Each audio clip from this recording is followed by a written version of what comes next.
हाय, good morning. आज का हमारा रिवीजन टॉपिक है डिटर्मिनेंट्स। और खैर ये मैट्रिसेस हम लोगों ने लास्ट टाइम किया था, उसी से ही आगे कंटिन्यूटी में है अनदर टॉपिक। तो डिटर्मिनेंट्स जो है वो मैट्रिसेस को ही हम लोग आगे लेके चलते हैं। एंड अगेन सबसे पहले एक छोटा सा रिव्यू कर लेते हैं कि नंबर ऑफ क्वेश्चंस जैसे पूछे गए हैं। तो मैट्रिसेस और डिटर्मिनेंट्स को जनरली पुराने ईयर्स में दे टेक इट कंबाइंडली, तो कंबाइंडली इनमें इतने क्वेश्चंस हैं। तो कुछ पार्ट तो हम लोगों ने कल किया था, तो जिसमें हम लोगों ने सिर्फ मैट्रिसेस को कवर किया था, और आज हम लोग इसमें डिटर्मिनेंट्स को कवर अप करेंगे और इसको डिफरेंट PYQs यानी प्रीवियस ईयर क्वेश्चंस को भी लेके चलेंगे। तो बेसिक्स पे आ जाते हैं। बिल्कुल हमारे पास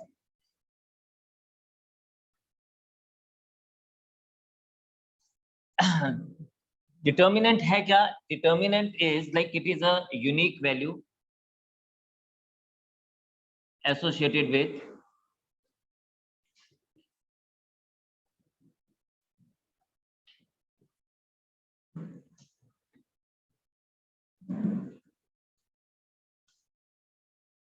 a unique value associated with the matrix।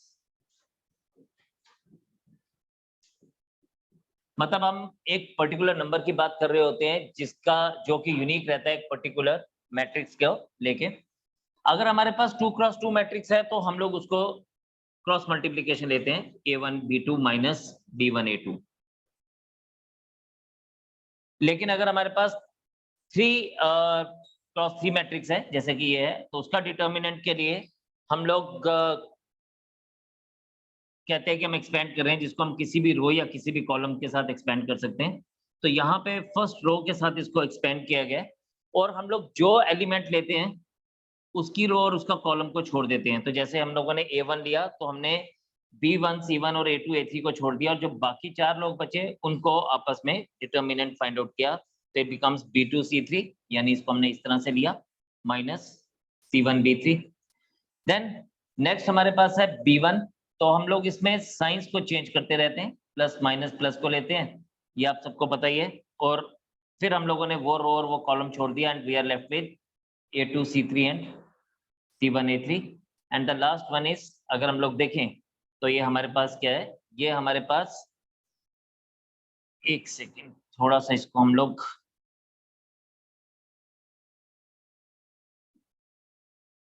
ताकि आपको थोड़ा सा ध्यान में रहे। एंड लास्ट हमारे पास है इफ वी टेक दिस, तो हमारे पास C1 दिया जाता है और फिर उसी का रो कॉलम छोड़ के हमारे पास A2 B3 A1 A2 B3 and B2 A3 लिया जाता है।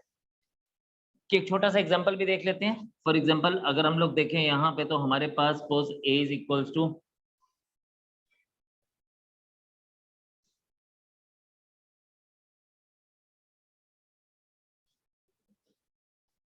तो अगर हम इसको एक्सपेंड करें तो एक्सपेंडिंग हम लोग वैसे ही जैसे हमने पीछे किया रो 1 के साथ। तो सबसे पहले हम लोग ले रहे हैं यहाँ पे, वी आर कंसिडरिंग 2।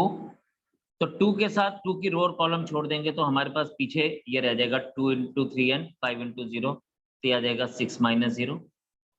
फिर minus 3 3 into 1 3 minus 5 into 2 10। Then plus 4 अगर हम करेंगे तो ये बन जाएगा हमारे पास 0 minus 4, and this becomes 2 into 6 minus 3 into 3, sorry 3 into minus 7 and 4 into minus 4। और ये वैल्यू हमारे पास आती है 12 plus 21 minus 16, and this becomes 33 minus 16 equals to 17। तो जब हम डिटर्मिनेंट की वैल्यू निकाल रहे हैं, वो वैल्यू पॉजिटिव भी हो सकती है जैसे कि यहाँ पे आई, वो वैल्यू नेगेटिव भी हो सकती है, और वो वैल्यू 0 भी हो सकती है। अगर कोई डिटर्मिनेंट की वैल्यू 0 होगी तो हम उस मैट्रिक्स को सिंगुलर मैट्रिक्स कहते हैं, ये हम लोगों ने ऑलरेडी पढ़ा हुआ है। बट हम लोगों को अभी उसके बारे में डिस्कशन नहीं करनी है, हम लोगों को देखना है कि हम इन डिटर्मिनेंट्स की वैल्यू को किस तरह से फाइंड आउट कर सकते हैं। But before we go ahead, there is one more thing जो आपको पता होनी चाहिए, दैट इज कोफैक्टर्स। कोफैक्टर्स अगर हम लोग बात करें तो कोफैक्टर्स हम लोग एलिमेंट्स के हिसाब से लेते हैं। हमारे पास कहता है the cofactors of an element of a determinant is a determinant left after eliminating the row and column in which the particular element lies and a proper sign is attached to this determinant. तो कहने का मतलब ये है यहाँ पे कि अगर आप यहाँ पे देखें तो हमारे पास क्या है, कोई भी एलिमेंट अगर हम लेते हैं तो उसकी रो और कॉलम को छोड़ दिया जाए, जैसे यहाँ B2 लिया तो इसकी रो और कॉलम को छोड़ दिया जाए, तो हमारे पास जो बचेगा उस बाकी के डिटर्मिनेंट का हम लोग क्या लेंगे, बाकी का जो एलिमेंट्स है उसका डिटर्मिनेंट वैल्यू ले लेंगे। जैसे अगर हम लोग यहाँ पे बात करते हैं तो इस केस में हमारे पास कभी भी कुछ भी होगा तो हम लोग क्या कहेंगे, जैसे B2 के लिए हमारे पास ये C3 आ जाएगा एंड इसी तरह से C2 के लिए ये B3 आ जाएगा। या हम लोग इसका छोटा सा एग्जांपल देख लेते हैं, इस तरह से जल्दी समझ नहीं आता तो हम इसको ऐसे लेते हैं। सपोज ये 2, 3, 4 एंड 5 है, तो अगर हमें कोफैक्टर लेना है तो C11 दैट मीन्स 2 और का रो और कॉलम छोड़ देंगे तो हमारे पास 5 आएगा। फिर C12 में 3 का रो और कॉलम छोड़ेंगे तो ये 4 आएगा क्योंकि C12 इज 3। लेकिन यहाँ पे हम लोग साइंस को लेके चलते हैं, जिसका ध्यान रखना है क्योंकि ये चीज यहाँ पे बोली है element lies and proper sign is attached to the determinant. तो एक प्रॉपर साइन हम लोगों को लेके चलना है, तो वो हम लोग इस तरह से लेके चलते हैं, positive negative, negative positive. C121 की बात करेंगे तो ये 3 आएगा लेकिन साइन नेगेटिव करेगा क्योंकि 4 के ऊपर नेगेटिव हमने ले लिया, और C2 के लिए ये 2 आएगा और ये पॉजिटिव रहेगा। तो अगर मुझे इसका कोफैक्टर का डिटर्मिनेंट निकालना है तो कोफैक्टर का डिटर्मिनेंट कोफैक्टर अगर हम लोग निकालना है तो वो मैट्रिक्स हमारे पास क्या रहेगा, वो मैट्रिक्स हमारे पास आ जाएगा 5, 4, 5 -4 -3 एंड 2। ये बात हम लोगों ने मैट्रिक्स में भी समझी थी कि अगर 2 क्रॉस 2 मैट्रिक्स है तो क्या होता है, ये दोनों आपस में इंटरचेंज हो जाते हैं, और ये जो हमारे पास है, हमारे पास तब हमने एडजॉइंट की बात की थी। अगर हम इसका एडजॉइंट निकालना चाहें तो एडजॉइंट होता है C का ट्रांसपोज, और ये हमारे पास क्या बन जाएगा, दिस विल बिकम 5 -3 -4 एंड 2। तो ये हम लोगों को एडजॉइंट निकालने की जरूरत पड़ती है जब हम लोग इनवर्स फाइंड आउट करते हैं, लेकिन यहाँ पर हमें हेल्पफुल रहते हैं कोफैक्टर्स।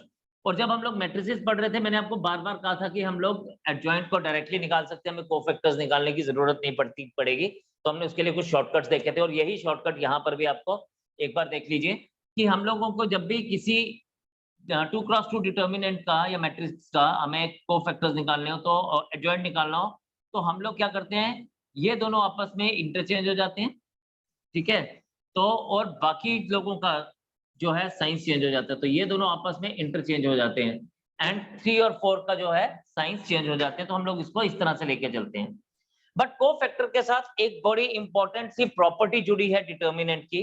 अगर हम लोग कोफैक्टर्स को उसके किसी एलिमेंट को उसके रिस्पेक्टिव कोफैक्टर के साथ अगर मल्टीप्लाई करें तो हमें डिटर्मिनेंट मिलता है। जैसे कि आप यहाँ पे देखें, हम लोगों ने ना यहाँ पे A1 एलिमेंट लिया हुआ है, मतलब एक डिटर्मिनेंट लिया गया है जिसका जो डिटर्मिनेंट है मैं यहाँ पे लिख रहा हूँ, the determinant is taken as A1 B1 and C1, A2 B2 C2 and A3 B3 C3,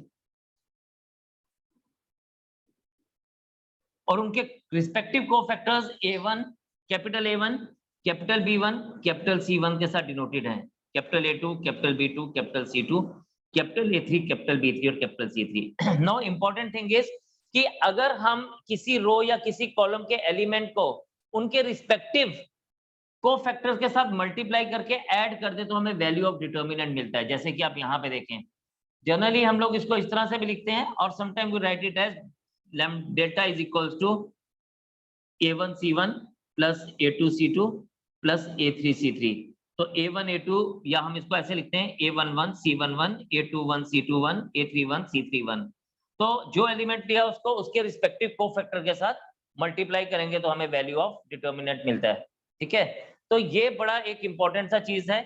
लेकिन अगर हम लोग किसी को किसी दूसरे के कोफैक्टर के साथ मल्टीप्लाई कर दें तो वो वैल्यू हमें 0 मिलती है। फॉर एग्जांपल, अगर मैं आपके पास यहाँ पे लिखूं, जैसे कि इसकी बात है, अगर मैं A1 को A2 के साथ मल्टीप्लाई कर दूं प्लस B1 को B2 के साथ मल्टीप्लाई कर दूं प्लस C1 को कैपिटल C2 के साथ मल्टीप्लाई कर दूं तो ये 0 आएगा। या A1 को कैपिटल A3 के साथ यानी उसके रिस्पेक्ट B1 को B3 के साथ और C1 को C3 के साथ अगर मल्टीप्लाई कर दूं तो ये वैल्यू भी 0 आएगी। मतलब अपने कोफैक्टर के साथ अगर मल्टीप्लाई करेंगे तो वो हमें डिटर्मिनेंट का वैल्यू देगा, लेकिन अगर हम लोग किसी और के कोफैक्टर के साथ उसको मल्टीप्लाई करके ऐड करेंगे तो ये वैल्यू हमेशा हमें 0 ही मिलेगी। तो ये बड़ी एक इंपॉर्टेंट प्रॉपर्टी है यहाँ पे। और यहाँ पे इसने लिखा भी गया है कि if the elements of a row और a column is multiplied by their corresponding cofactors, देखिए the word used is corresponding cofactors and added, the result is the value of the determinant. But if elements of a row or column are multiplied by the corresponding cofactors of another row or column, किसी और रो और column के साथ अगर हम उसको add करेंगे then this would have been 0. तो जैसे यहाँ पे A1 को A2 से मल्टीप्लाई किया, B1 को B2 से मल्टीप्लाई किया, C1 को C2 से मल्टीप्लाई किया तो ये 0 आ रहा है। लेकिन अगर A2 को A2 के साथ, B2 को B2 के साथ, C2 को C2 के साथ, तो हम लोगों को ये वैल्यू डेल्टा ही मिल रही है, यानी डिटर्मिनेंट की वैल्यू ही मिल रही है। हम डिटर्मिनेंट की वैल्यू को हमेशा डेल्टा के साथ डिनोट करते हैं and that is how we proceed further. Then determinant का जो मेन इंपॉर्टेंट पार्ट है वो है ये प्रॉपर्टीज। इन प्रॉपर्टीज के ऊपर हम लोगों को बहुत सारी चीजों को पता होना चाहिए। तो सबसे पहले इंपॉर्टेंट प्रॉपर्टी है the value of a determinant remains unchanged if rows and columns are interchanged. तो इसका एक बड़ा सीधा साधा सा क्या मतलब है कि determinant of A is equals to determinant of A transpose. Because जब मैं रो और कॉलम को इंटरचेंज कर रहा हूं तो हम लोग क्या कर रहे हैं, हम लोग उसका ट्रांसपोज ले रहे हैं। तो इसने कहा कि अगर रो और कॉलम अगर इंटरचेंज हो जाएं, रो की जगह पे कॉलम लिख दिया जाए, कॉलम की जगह पे रो लिख दिया जाए, तो value of determinant remains unchanged. तो इसका मतलब यही है कि determinant of A is equals to determinant of its transpose also. तो आप उसको किसी भी तरह से आप फाइंड आउट कर सकते हैं। नंबर 2 ये बोलते हैं इफ टू एडजेसेंट रोज और columns of a determinant are interchange the sign of the determinant changes but its numerical value remain same. कहने का मतलब ये है कि अगर हमारे पास एक छोटा सा एग्जांपल देख लेते हैं। अगर हमारे पास एक डिटर्मिनेंट है ABC DEF और GHI, let's say this is equals to A and B में क्या ले लेता हूं, B ले लेता हूं मैं कोई भी दो एडजेसेंट रोज को चेंज कर देता हूं या कोई भी दो एडजेसेंट कॉलम को चेंज कर देता हूं। आई चेंज द एडजेसेंट रोज, तो ये आ जाता है let's say D E and F ABC and GHI। तो मैंने फर्स्ट और सेकंड रो को आपस में इंटरचेंज कर दिया। अगर मैं इन दोनों को इंटरचेंज कर देता हूं तो आप ये बात माने कि डिटर्मिनेंट ऑफ A और डिटर्मिनेंट ऑफ B का न्यूमेरिकल वैल्यू सेम होगा बट साइंस अलग होगा। मतलब अगर ये आपके पास नेगेटिव है तो ये पॉजिटिव हो जाएगा और अगर ये पॉजिटिव है तो ये नेगेटिव हो जाएगा। This is what you have to keep it in mind. Third is a very important property और बड़ी बार हमारी यूज होती है क्वेश्चन में। ये बोलता है इफ ए रो और column in A determinant is passed over n rows or columns then the determinant is multiplied by -1 raised to power n। let us understand this thing। इसका मतलब क्या है, इसको मैं एक एग्जांपल के साथ लेके चलता हूं। फॉर एग्जांपल मेरे पास एक डिटर्मिनेंट है ABC A² B² C² और 1 1 1। ये डिटर्मिनेंट है मेरे पास, ठीक है। और मैं चाहता हूं कि मैं इस 1 1 1 को पहले कॉलम पे लेके आ जाऊं। ये वाला कॉलम जो है इसको इधर से पास कराऊं तो ये दो कॉलम्स को पार करवा के फर्स्ट कॉलम पे ले आऊं, इसको यहां से शिफ्ट मारवाऊं और इधर ले आऊं। अब ये क्या बोल रहा है, ये बोल रहा है कि अगर रो और column in A determinant is passed over n रोज, यानी यहाँ पे दो रोज को पास कर रहा हूं, then the value of determinant is multiplied by -1 raise to power n। कहने का मतलब है कि अगर मैं इसको दो कॉलम्स को पास करके इधर ले आऊं, ठीक है, ये लाइन में लगा था और इसको पास करके इधर ले आऊं, तो मुझे वैल्यू ऑफ डिटर्मिनेंट को -1 रेज़ टू पावर n से मल्टीप्लाई करना पड़ेगा। मतलब n यहाँ पर अब क्या है, जितनी रोज या जितने कॉलम्स को मैंने क्या किया, क्रॉस किया। यहाँ पे मैंने दो कॉलम्स को क्रॉस किया तो मेरे पास इट विल बी -1 का square. So if you see here this value will B same 1 1 ABC A² B² C²। तो ये डिटर्मिनेंट और ये डिटर्मिनेंट सेम होगा। अगर मैं इसको A मान लूं और इसको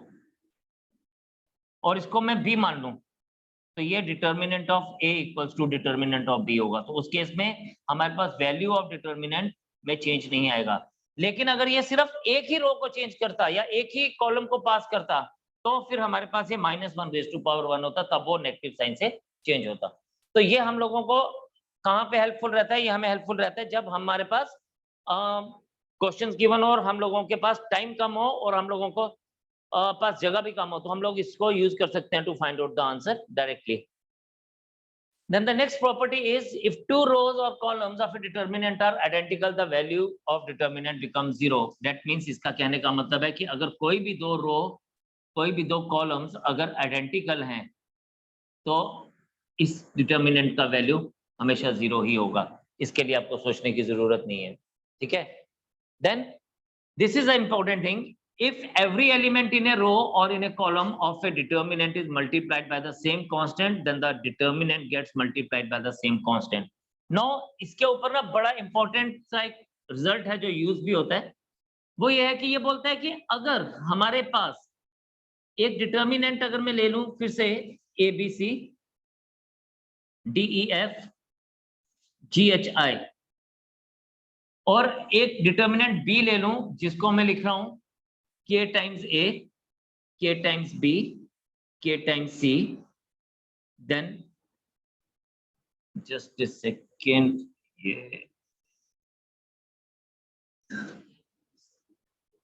K times D and K times G, B, C, E, F, H and I.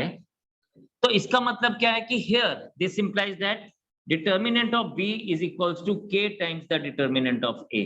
तो इसने हमें यही बोला कि भैया the value of determinants gets multiplied by the same constant. तो जो एक्चुअल डिटर्मिनेंट है उसको हम सेम कांस्टेंट के साथ मल्टीप्लाई कर रहे हैं। ये हो गया एक प्रॉपर्टी। लेकिन इसको यूज करके हमारे पास एक बहुत ही इंपॉर्टेंट रिजल्ट आता है। क्वेश्चन इस तरह से दिया जाता है, लेट्स से हमें ऐसे बोलता है इस तरह से A, B, C, D, E, F, G, H, I and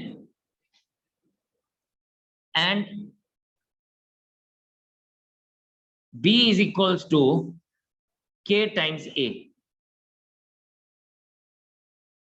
ठीक है। Then determinant of B is equals to dash times determinant of A. ये आपके पास क्वेश्चन है, ठीक है। Now understand this thing. जब मैं K टाइम्स A लिख रहा हूं ना तो इसका मतलब क्या है? B का मतलब है कि ये K times A, K times B, K times C, K times D, K times E, K times F, K times G, K times H and K times I है। और जब मैं इसने क्या बोला, इसने सबसे पहले यहाँ पे ध्यान से समझना इस बात को। इसने कहा if every element in a row, the word is in a row or in a column, अगर एक रो या एक कॉलम में अगर हम K से मल्टीप्लाई करते हैं जैसा कि हमने ऊपर चेक किया, तो value of determinant will be multiplied by K times A, ठीक है, वो K से मल्टीप्लाई होगा। लेकिन अगर पूरा का पूरा डिटर्मिनेंट या पूरी की पूरी रोज या पूरे के पूरे कॉलम्स K से मल्टीप्लाई हो रहे हैं, तो देन हम लोग डिटर्मिनेंट ऑफ B में क्या करेंगे? इन दिस केस ध्यान से समझना, in this case determinant of B, ये तीनों रो से K बाहर आएगा, it will be written as K raise to power 3 times determinant of A। हम इसको ऐसे भी लिखते हैं, हम इसको ये भी बोलते हैं कि अगर A एंड B आर, इस चीज को ऐसे भी कई बार लिखा जाता है, A and B are determinants of, determinants नहीं, हम मैट्रिक्स की बात करते हैं पहले। A and B are matrix of order n, ठीक है। अगर हमारे पास ये आता है if A and B are matrix of order n, matrix of order n का मतलब हम स्क्वायर मैट्रिक्स की बात कर रहे हैं। If A and B are matrix of order n, ये बात समझना।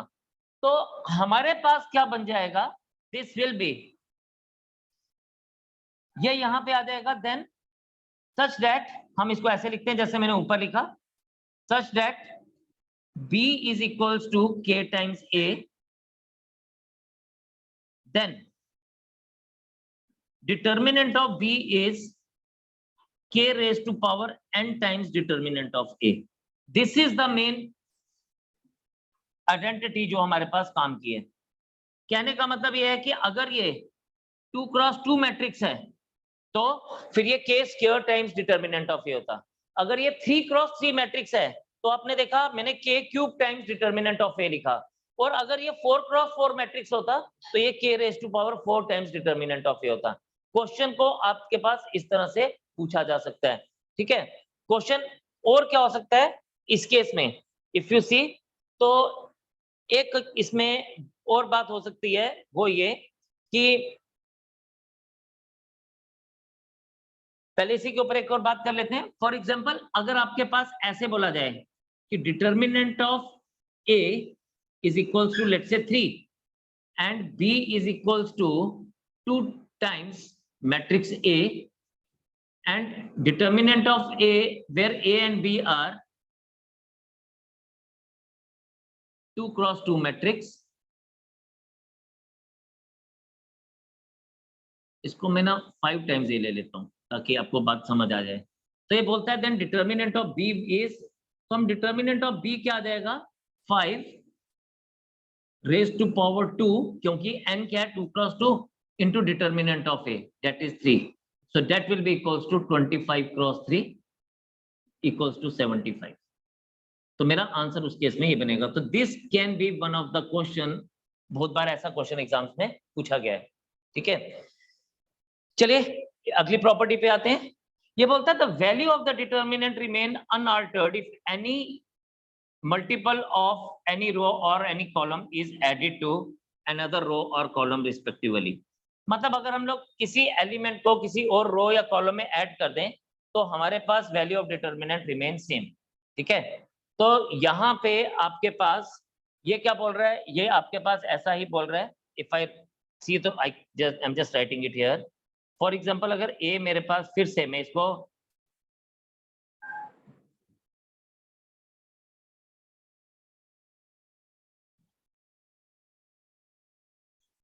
ए, मैं फिर से इसको क्या ले रहा हूं, मैं इसको ले रहा हूं A B C D E and F G H and I, और बी बोल रहा है, अगर आप देखें ये बोलता है the value of determinant remains unaltered, मतलब चेंज नहीं होता if any multiple of any row और column is added to another row और कॉलम। मतलब अगर हम इसको ऐसे ले लें ए B C K times A plus B K times,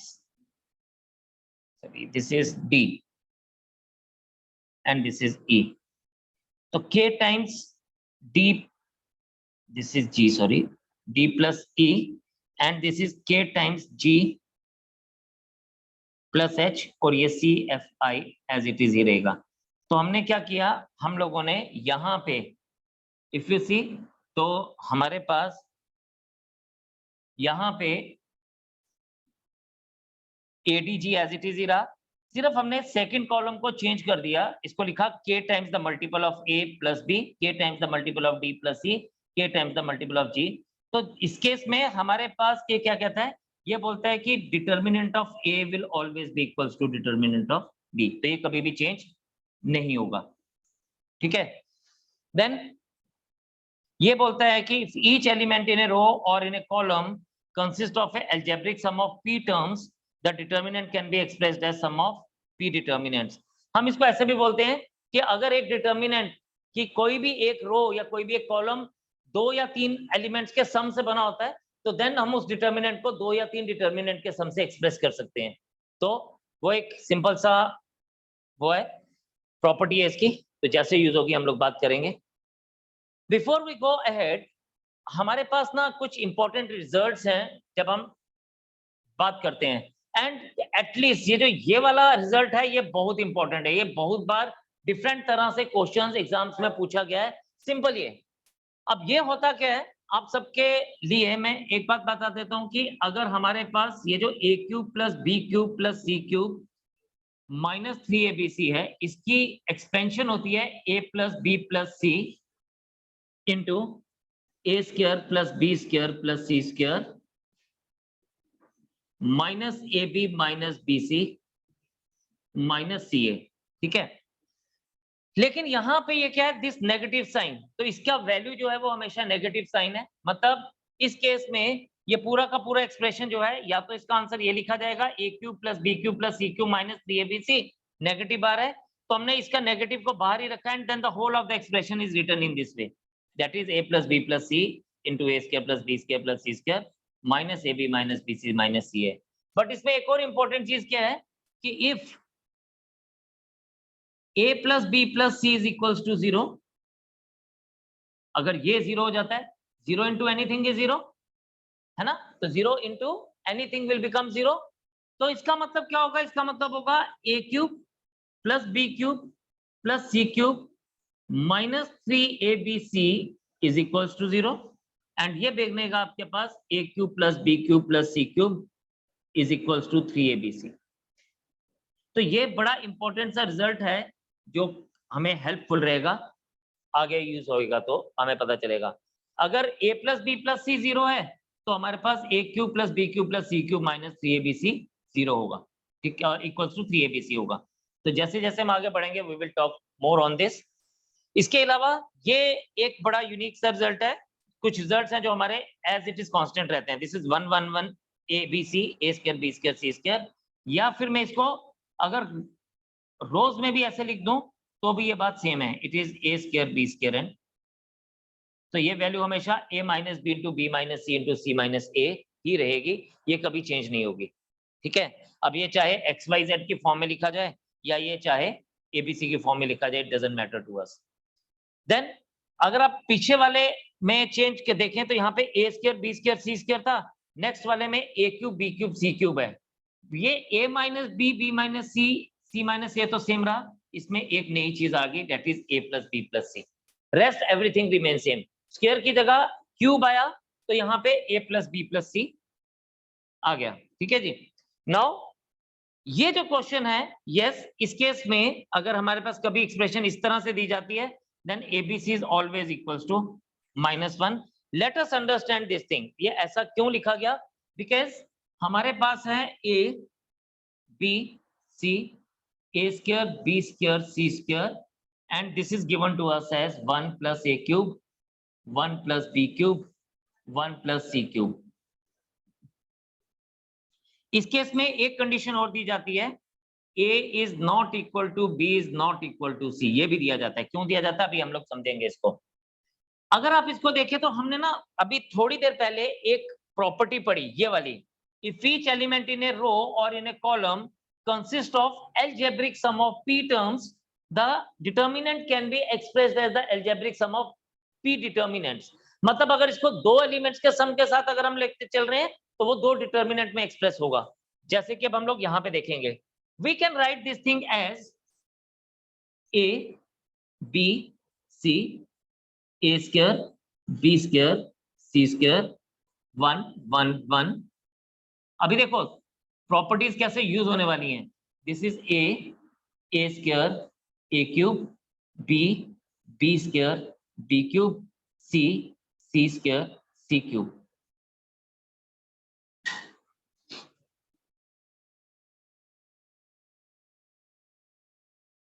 तो यहां पे इफ यू सी, सबसे पहले हम लोग क्या करने वाले हैं, मैं ये जो 1 1 1 है ना, इसको उठा के यहाँ पे लेके आने वाला हूँ, जैसे अभी हमने पीछे किया, और ये कितने कॉलम्स को पार करेगा, ये दो कॉलम्स को पार करेगा, तो दो कॉलम्स को पार करने का मतलब दिस इज -1 स्क्वायर इंटू क्या बन जाएगा 1 1 1 ABC a square b square c square plus, आप इसमें से फर्स्ट रो में से a कॉमन ले लीजिए, सेकंड रो में से b, थर्ड रो में से c, राइट, और ये वैल्यू हम लोगों को 0 के बराबर दी गई है, मैं वो भी साथ में लेके चल रहा हूं, और यहाँ पे मेरे पास क्या बन जाएगा 1 1 1 a b c a square b square c square equals to 0।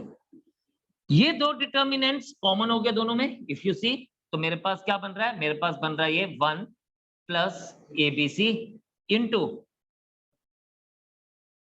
Into ये बनेगा 1 a square 1 b square 1 c square equals to 0। और इसका रिजल्ट अभी हम लोगों ने पीछे देखा कि अगर हमारे पास क्या हो 1 1 1 a b c a square b square c square हो, तो हम इसको a minus B into B minus C into C minus A लिख सकते हैं। तो मैं इसको भी क्या लिख सकता हूं, I can write it as 1 plus A B C into a minus B into B minus C into C minus A equals to 0। और आपके पास ध्यान से समझिएगा, ये जो मैंने आपको बात की ना कि a is not equal to B is not equal to C, इसका मतलब अगर a b के बराबर नहीं है तो a माइनस बी तो 0 हो ही नहीं सकता, b माइनस सी 0 हो नहीं सकता और c माइनस ए 0 नहीं हो सकता। मतलब this particular part is not 0, इसको तो आप छोड़ सकते हैं, ये 0 नहीं है।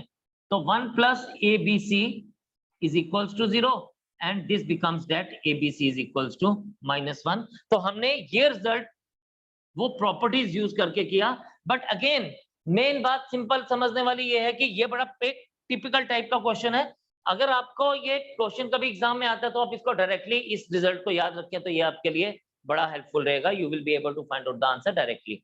ठीक है, देन नेक्स्ट रिजल्ट है दिस इज, ये रिजल्ट हमारे पास इसी से ही बना हुआ है, ये और ये बात बिल्कुल सेम है। इसका रिजल्ट तो आपको पता ही है, this is a minus B B minus C C minus A रहता है, राइट। लेकिन इसको हम लोग क्या कर रहे हैं, इसको हम लोग कर सकते हैं, ध्यान से समझना, इसको हम लोग अगर इसको a से मल्टीप्लाई कर दें, ठीक है, हम लोग इसको क्या कर सकते हैं, हमारे पास ये रिजल्ट और ये रिजल्ट सेम है, एग्जैक्टली सेम है। तो सेम, चलिए यहां पे एक बार देख लेते हैं कि सेम क्यों है। सेम इसलिए है बिकॉज हमारे पास दिया गया है 1 1 1 ए बी सी, दिया गया 1 1 1 A B C C A B, ये दिया गया, ठीक है। हम इसको क्या करते हैं, multiplying R1 by A R2 by B R3 by C. Determinant का एक छोटा सा रूल है कि जब आप अंदर मल्टीप्लाई करेंगे बार उसी से डिवाइड करेंगे, एंड डिवाइडिंग बाय, हमने किन किन के साथ मल्टीप्लाई किया, ए बी और सी से, तो ये ए बी सी से डिवाइड करना पड़ेगा। तो ये बेटा बन जाएगा हमारे पास 1 upon A B C, this becomes A square B B square C square. लेकिन जो लास्ट वाला कॉलम है वो ए बी सी और ए बी सी बनेगा। इसमें से हम ए बी सी कॉमन ले लें अगर लास्ट कॉलम से, तो ये हमारे पास क्या बन जाएगा, A B C A square B square C square 1 1 1। और इसको आपने ऑलरेडी पहले देखा है, ये दोनों तो वैसे ही कैंसिल हो जाएंगे, and this will finally become what, this will finally become 1 1 1 A B C and A square B square C square. तो ये बच्चे हमारे पास जो है ये डायरेक्ट हमारे पास एक रिजल्ट निकल जाता है। अगर हम लोग इसको इस तरह से यूज करें तो देन हमें इतना सारी मेहनत करने की जरूरत नहीं पड़ती, अगर हम लोग उसको ध्यान में रखें तो, ठीक है। नाउ एक और हमारे पास छोटा सा रिजल्ट दिया गया है, वो रिजल्ट ये दिया गया है कि अगर हमारे पास ये ए बी सी 8 यानी फर्स्ट रो या सेकंड रो या थर्ड रो के एलिमेंट्स हो, अगर हमारे पास एपी में है तो हमारे पास वैल्यू ऑफ डिटर्मिनेंट हमेशा 0 रहेगा। मतलब अगर कभी भी ये एपी में है, फॉर एग्जांपल अगर आप एक छोटा सा एग्जांपल देख लेते हैं, अगर हमारे पास पोस्ट डेल्टा दिया गया है, for example x plus y and x plus 2y, a plus b a plus 2b,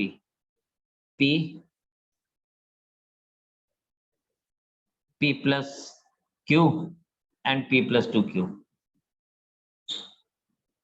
If you see, so these three rows are in AP, having इसका कॉमन डिफरेंस y है, इसका common difference b है, इसका common difference q है। तो आपको बिना सोचे समझे you can find out the answer as 0. You can directly take the answer as 0. ठीक है। देन एरिया ऑफ ट्राइंगल तो आपको पता है, ये तो आपने स्ट्रेट लाइंस का सॉरी इसमें भी पढ़ा हुआ है, 2D में भी पढ़ा हुआ है। अदरवाइज ये हमारे पास, इसको हम लोग अगर लेके चलें तो हम लोग इसको डायरेक्टली लिख सकते हैं, या फिर कई बार हम लोग इसको क्या लिख सकते हैं, हम इसको ऐसे भी लिख देते हैं x1 x2 x3 y1 y2 y3 and 1 1 1।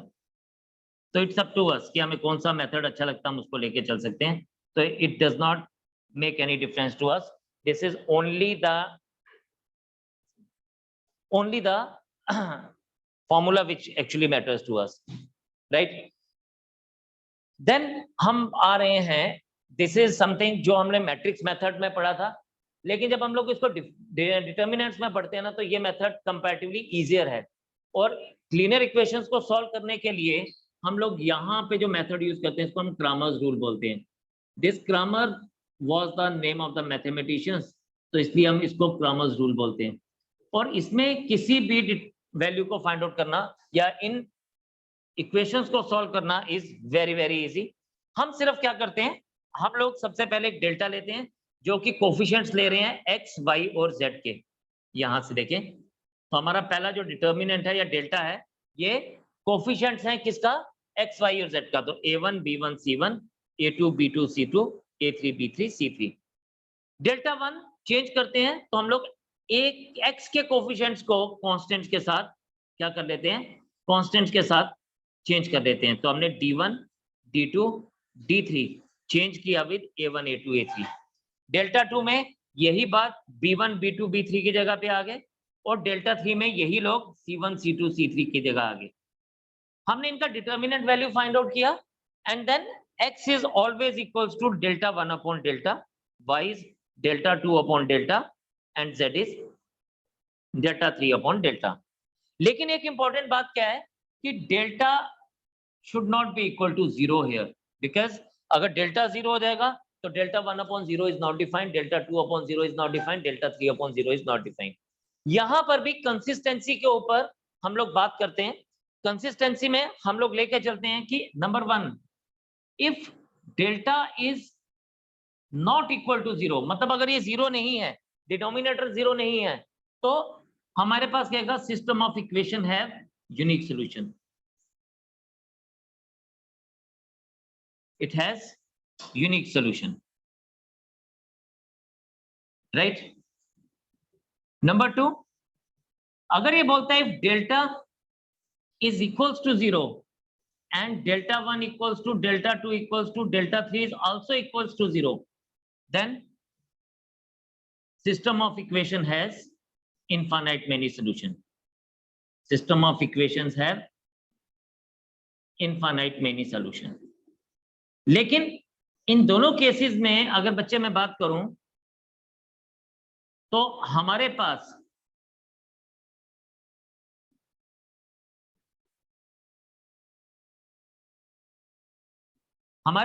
दोनों केसेस में ये जो सिस्टम है, this system is consistent system.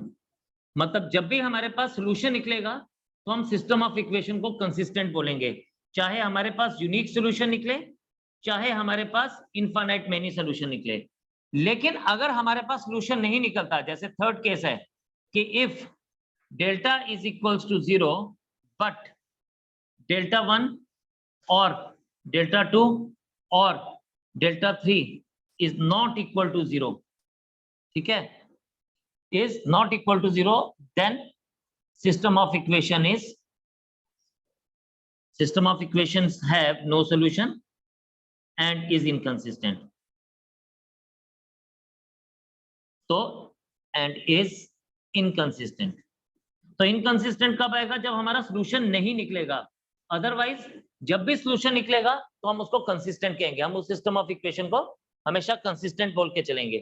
तो ये हमारे पास heterogeneous system of equation है। then when we are having homogeneous system of equation, खैर ये मेरी बातों को उसने दोबारा से हम लोगों ने यहाँ पे लिखा है, if delta is not equal to 0 then above system of equation has unique solution, if delta is equals to 0, delta 1 equals to delta 2 equal to delta 3 is non-zero, then system of above equation has no solution and the system of equation is inconsistent. But if delta 1 equals to delta 3 equals to delta 3 equals to 0, then system of equation have infinite number of solutions. तो ये हमेशा इस case में as it is ही रहेगा। लेकिन जब हमारे पास ये homogeneous system of equation है तो यहाँ पे हमारी only 2 conditions would be there. Number 1, if delta is not equal to 0, then system of equation has trivial solution or a zero solution, has trivial solution और जीरो सोल्यूशन, मतलब इसके answer zero ही होंगे। अगर delta is not equal to zero then x equals to y equals to z equals to zero, and if delta equals to zero तो यहाँ पे delta 1 delta 2 delta 3 हमेशा जीरो ही आएगा। क्यों? क्योंकि जब हम लोग इस d, ये जो d1 d2 d3 है, ये किससे बना हुआ है? ये 0 0 0 से बना हुआ है। जब डेल्टा 1 लूंगा तो इस डेल्टा 1 की जगह जब 0 0 0 लूंगा, जहां पे d1 d2 d3 की जगह अगर मैं यहाँ पे 0 0 0 ले लूं तो ये पूरा डिटर्मिनेंट 0 हो जाएगा। यहाँ 0 0 0 ले लूं ये पूरा डिटर्मिनेंट 0 हो जाएगा। यहाँ 0 0 0 ले लूं तो ये पूरा डिटर्मिनेंट 0 0 0 हो जाएगा। तो इस केस में हमारे पास या तो इसके ऊपर सब कुछ डिपेंड करता है। अगर तो डेल्टा नॉट 0 है तो आंसर हमारा x equals to y equals to z equals to 0 आएगा, which is called zero solution. And if delta equals to 0 तो हम लोग सिंपली क्या बोलते हैं? Then system of equation have infinite many solution.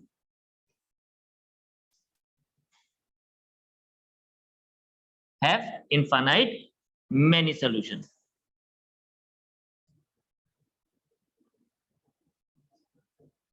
तो हम उस केस में मेनी सॉल्यूशंस की बात करते हैं, ठीक है।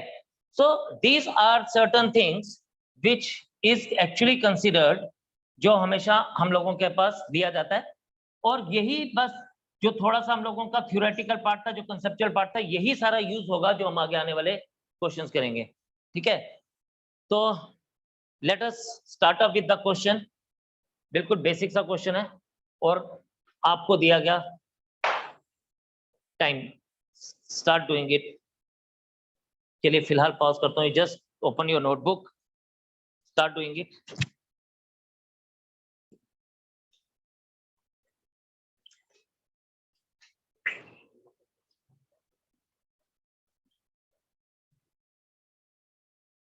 Let's begin. If x plus a plus b plus c equals to 0, then what is the value of this determinant? Very easy. This was asked in 2019, as you could see. So very easy question.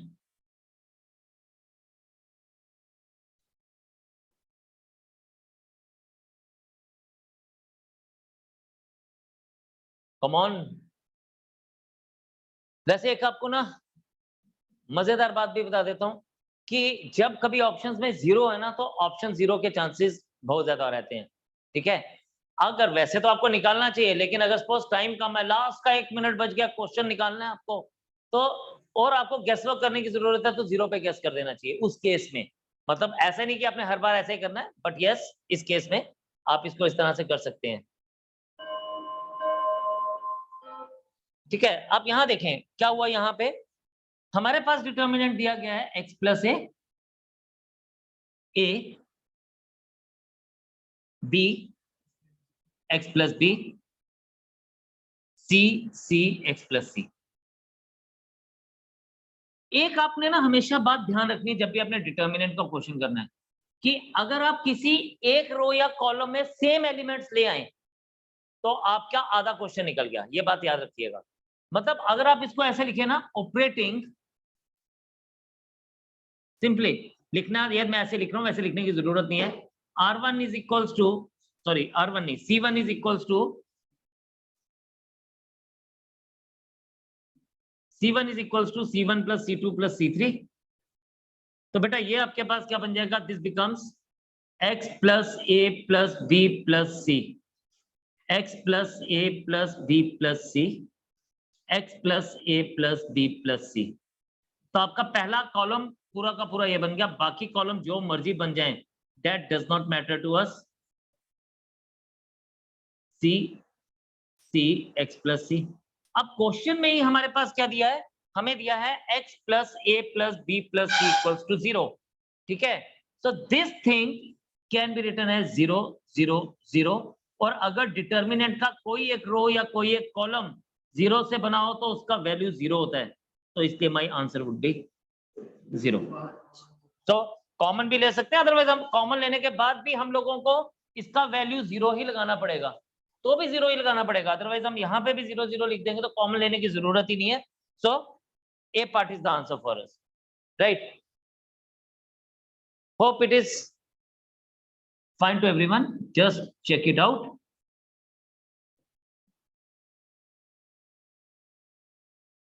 Try this again. This is given to us as 1 factorial, 2 factorial, 3 factorial, 2 factorial, 3 factorial, 4 factorial, 3 factorial, 4 factorial, and 5 factorial. Shabash. Just try to give me the answer for this.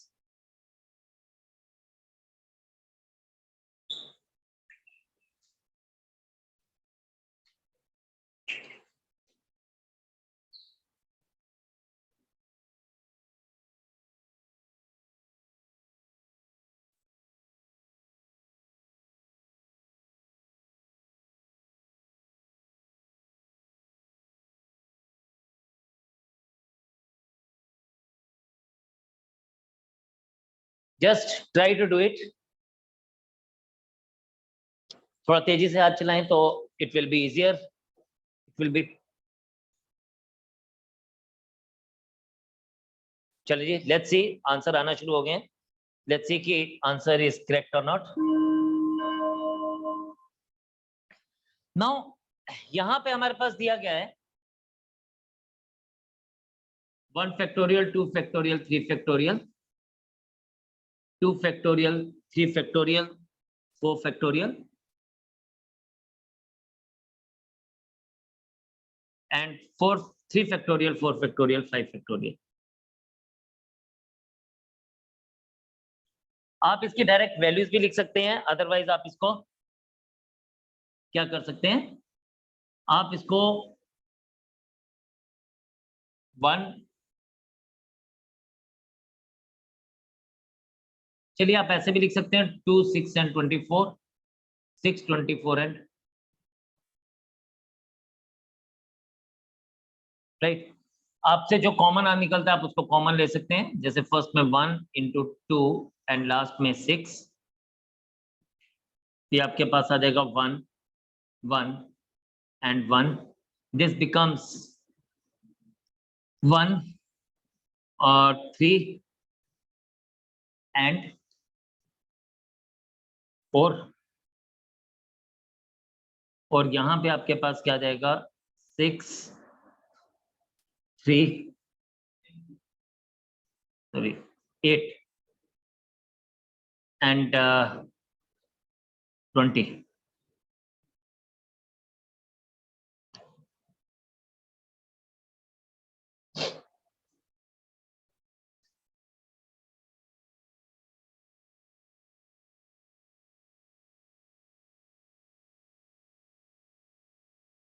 हम इसको और वो कर सकते हैं, थोड़ा सा और छोटा कर सकते हैं, तो हम 0,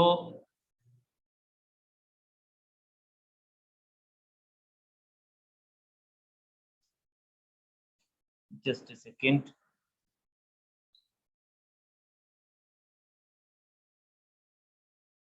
हम इसको ऐसे लिख सकते हैं 1, 1, 6, 0, 2, 2 and then 0, 1 and 12.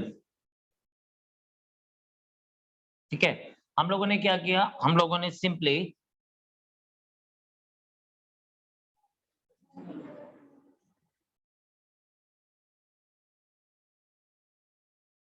yes,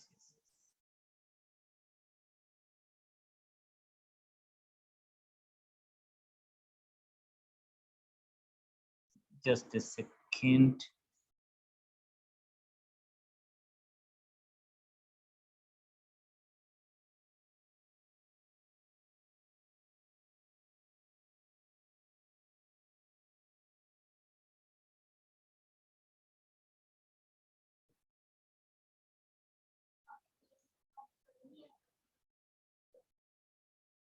You're right, मैंने गलत किया इसको, कैलकुलेशंस थोड़ी सी जल्दी जल्दी में।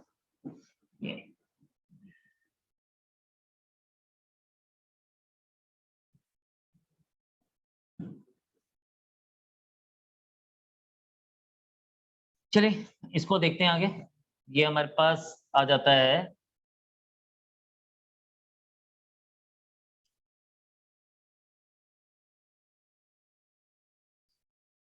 1, 2 and 6. This is 0, 1 and 6, and this is again 0.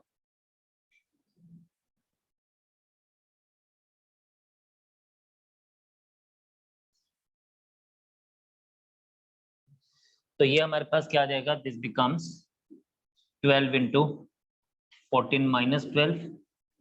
This is 12 into 2. So answer is 24.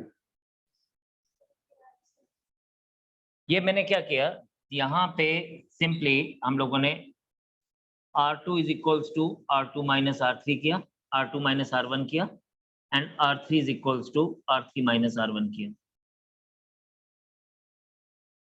तो यहाँ पे हम लोगों ने ये ऑपरेशंस यूज किए and we got this answer.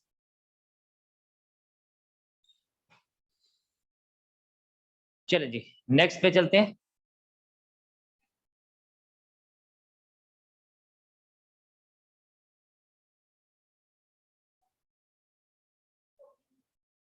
ये 1 से जब हमने एक्सपेंड किया इसको, एक्सपेंडिंग बाय C1, ये 20 minus 6 आ गया ना, R3 minus R3, तो 20 minus 6 is 14. तो ये हमारे पास 14 minus 12 हो गया. 14 minus 12 बिकॉज हम लोग इसको एक्सपेंडिंग बाय C1 कर रहे हैं. जहां पे सबसे ज्यादा जीरो होंगे हम वहां से एक्सपेंड करेंगे.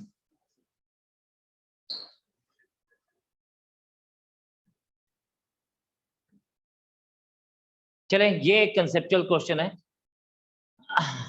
हमारे पास. इस केस में इफ वी सी, तो A इनवर्स का इनवर्स इज ऑलवेज A, ठीक है, तो this is always right. Second हमारे पास बोलता है डिटर्मिनेंट ऑफ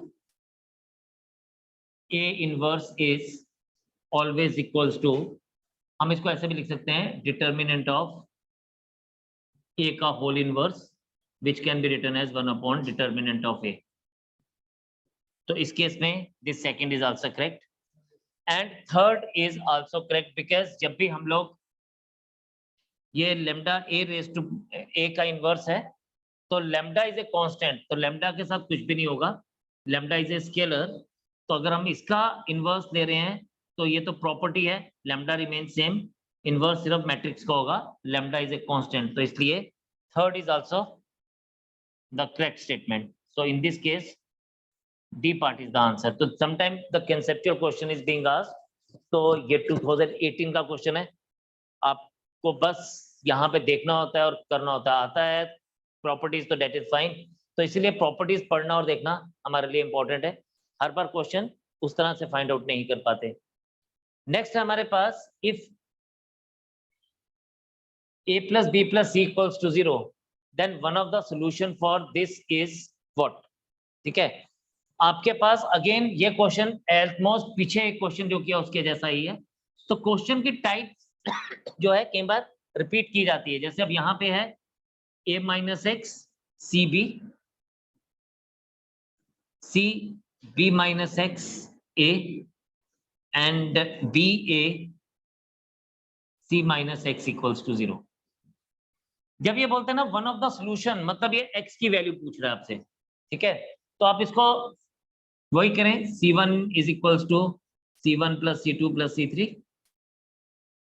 तो ये आपके पास बन जाएगा A minus X plus B plus C, और इसको हम लोग A plus B plus C minus X, और यहाँ पर भी A plus B plus C minus X लिख सकते हैं.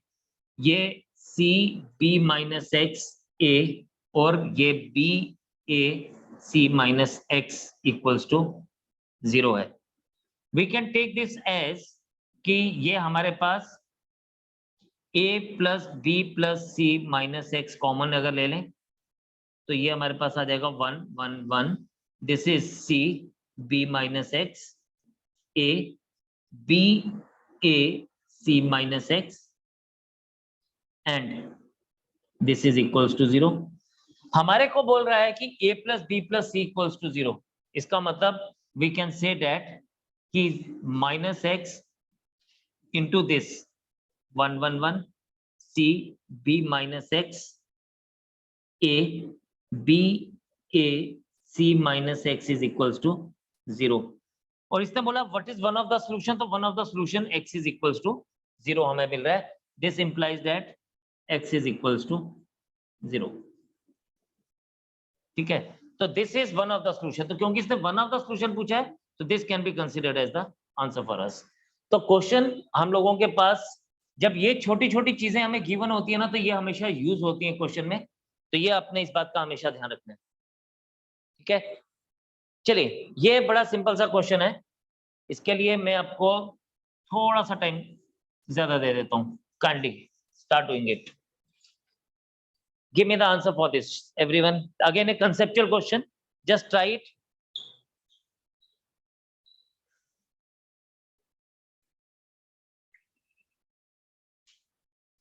दो 2021 का क्वेश्चन है।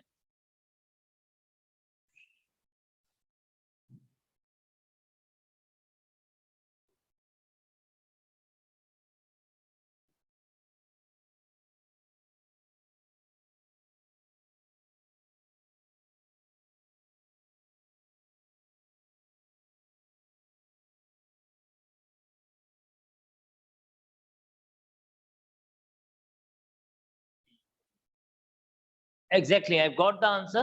D part will be the answer. That is really nice. यहाँ पे हमारे पास क्या है, यहाँ पे इफ वी सी तो सिंपल सा था कि हमें दिया गया है if delta is equals to this, तो आपके पास बोल रहा है P A1 P A2 P A3। तो पहले कॉलम से तो P बाहर आ जाएगा और लास्ट कॉलम से Q बाहर आ जाएगा, और ये जब बाहर आएगा तो ये मल्टीप्लाई ही होंगे, इसलिए हम इसको पास हमारे पास बचेगा क्या, हमारे पास बच जाएगा this is P Q into A1 A2 A3 B1 B2 B3 and B1 B2 B3 and C1 C2 C3, और इसका डिटर्मिनेंट वैल्यू ऑलरेडी हमें डेल्टा बताया गया है, so this will be written as PQ delta. Nice, this is good. Let us move to the next question. चलिए, ये बात हम लोगों की अभी थोड़ी देर पहले हुई। ठीक है, हम लोगों ने इसका रिजल्ट देखा था, ये वाला मैं आपको बता देता हूँ बिकॉज हमारे पास इसका एक स्टैंडर्डाइज रिजल्ट है।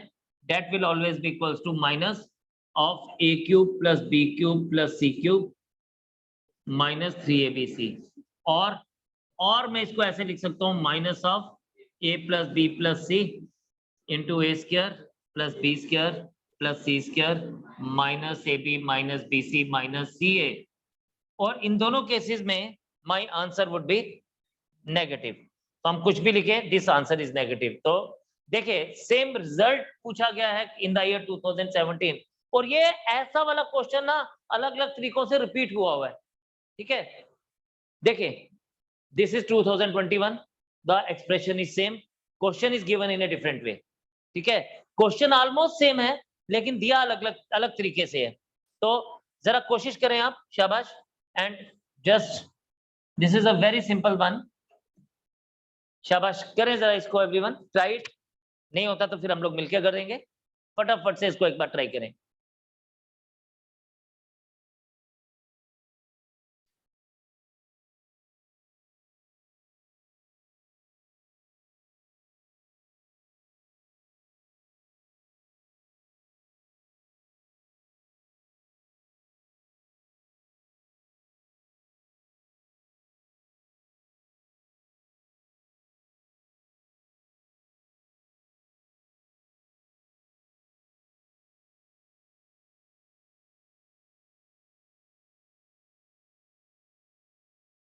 Come on fast,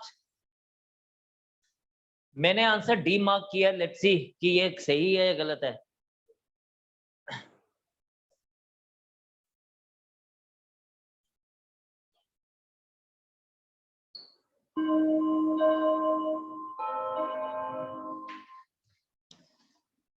look at this, हम लोगों ने क्या किया, ऑफ कोर्स ये जब भी हमारे पास डिटर्मिनेंट है A B C, BCA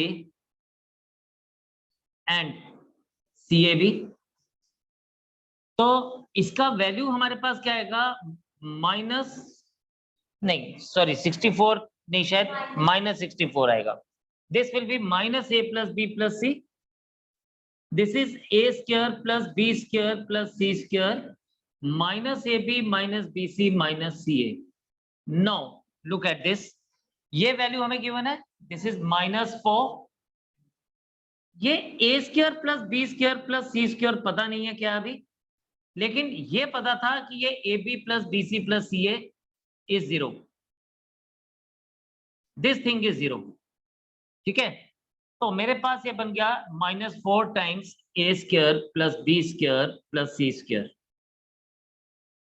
now one more important thing, अब A² + B², तो as A + B + C whole square is equals to A² + B² + C² plus 2 times AB + BC + CA।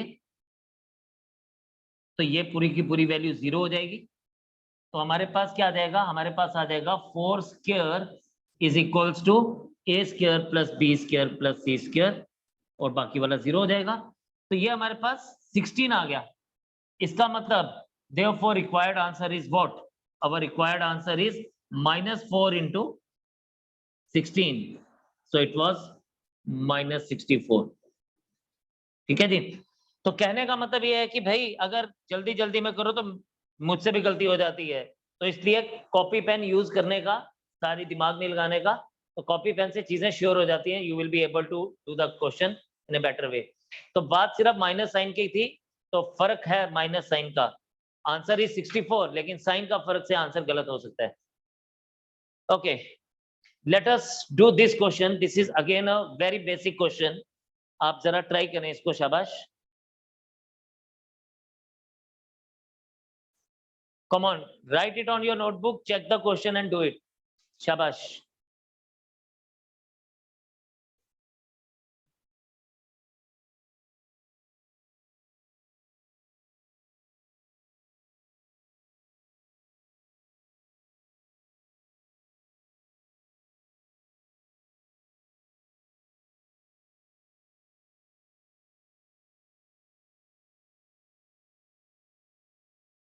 अब ABCD अलग अलग से नहीं बोलना।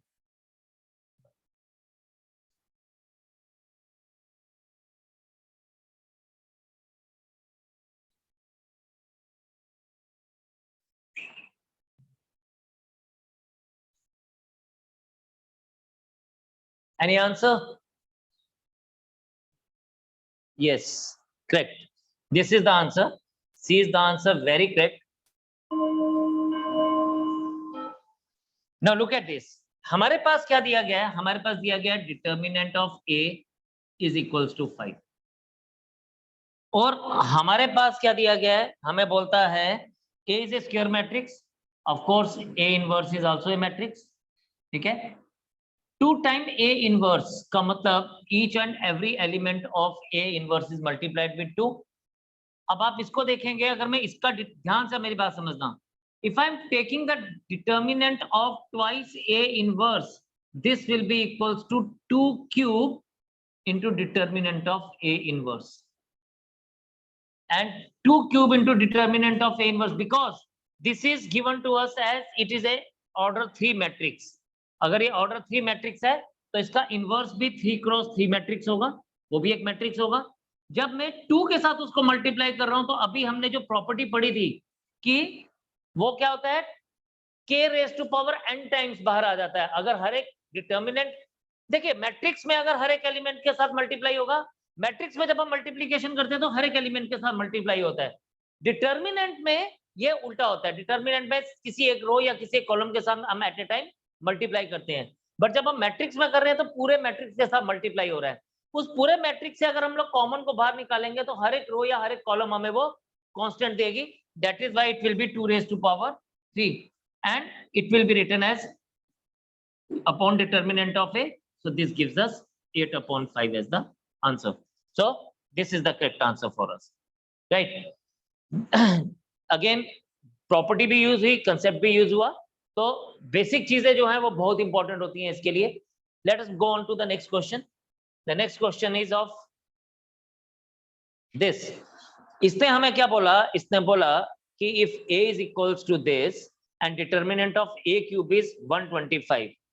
तो चलिए एक बार आप कोशिश करिए, अगर नहीं होता तो definitely I start up with the things.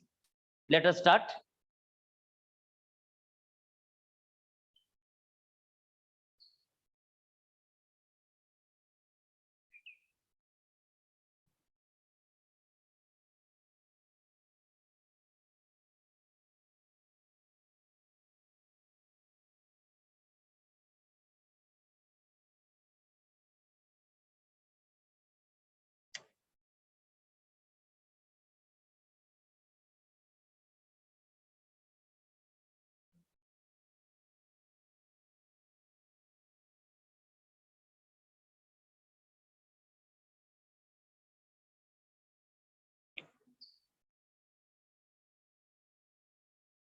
तो आंसर आना शुरू हो गए।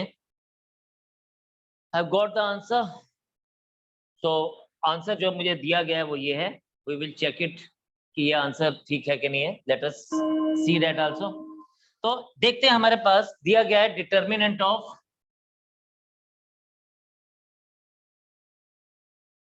a cube is equals to 125। इसका मतलब ये भी है determinant of a cube is equals to 125, और यहां से हमें पता चलता है determinant of a is equals to 5। तो सबसे पहले हमें डिटर्मिनेंट ऑफ 5 पता चला, a पता चला। a पता है हमारे पास क्या है, it is equals to alpha 2 alpha. ठीक है, ये हमारे पास है, जिसको हम लोग लिख सकते हैं is equals to 5। So we got alpha square -4 is equals to 5. So this implies that alpha square is equals to 9, and yes, alpha is equals to plus minus 3. Very nice. This is great that you are getting the questions. Now let us move on to the next one. Again, try this one. This is again a very simple one. Just try this one and we'll move ahead.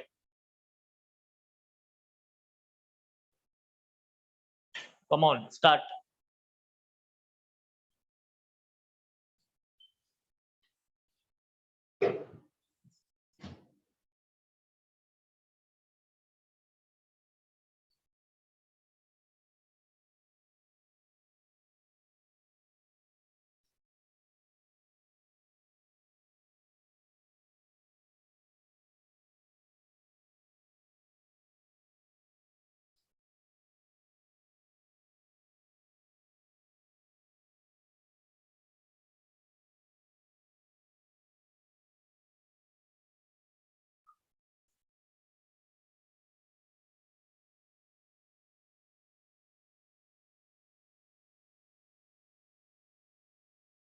शाबाश, जल्दी से देखो। इसने क्या बोला, इसने simple से एक फैक्टर पूछा हमारे से।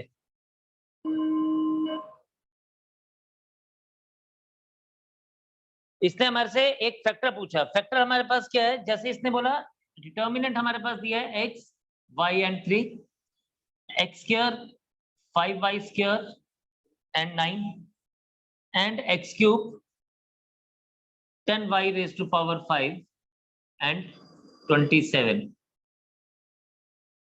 If we see here, तो यहाँ पे ना x minus 3 is one of the factor, x minus y minus 3 and x minus 3y. तो हम लोग सबसे पहले इसको चेक करते हैं कि क्या ये हमें कहीं से मिल रहा है। Let us see that. If we could write it, we can write C1 is equals to C1 minus C2 और C3. If I take it like this, ये मेरे पास आएगा x minus 3, x square minus 9, x cube minus 27. This is y. This will remain 5y square. This is 10 by 5. 5y cube, and this is 3, 9 and 27. इसको मैं फिर से आगे क्या लिख सकता हूँ? This could be written as x minus 3. This is x square minus 3 square.